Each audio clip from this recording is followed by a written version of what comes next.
ng mahirap. Lumaki ako sa estado ng buhay na isang kahig, isang tuka ang aking mga magulang. Okay na sa amin ang makakain 3 beses sa isang araw.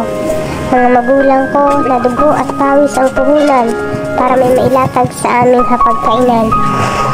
Bata pa lamang ako ay kailangan ko ng itanim at iisipan ang mga bagay na dapat isaalang-alang. Alam ko na ang pag-aaral ay mahalaga, ngunit hindi sa lahat ng oras ay kailangan pumunta sa eskwela dahil sa kinalalagyan ng aming pamilya.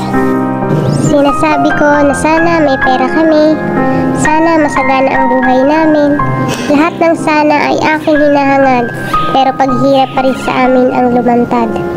Ito pa ang masakit, mahirap ka na nga, lalo ka pang papahirapan ng mga mas nakakataas sa iyo.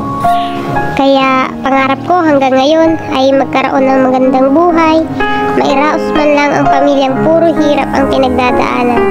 Alam ko nasasang-ayon din sa akin ang panahon. Buhay ay hindi madali, na tila kami ay nanlilimos, kaya iiyak na lang sa sobrang pighati. Mahirap maging mahirap dahil hindi mo alam kung saan kukunin ang mga bagay na kailangan sa pang-araw-araw na pamumuhay. Ayoko na sa hirap, sawa na ako sa hirap. Mga salitang bumubulong sa isipan, pero hindi. Tanggap ko kung ano ako, tanggap ko kung sino ako, at pinagmamalaki ko yun. Dahil kahit mahirap kami, pinalaki naman akong mabuting tao. Kaya kayong mga mahihirap, tayong mahihirap, darating din ang panahon na makakaahon tayo. Kung nahihirapan ka, huwag kang susuko, laban lang, at kaya mo yan. Lahat ng pagsubok may dahilan.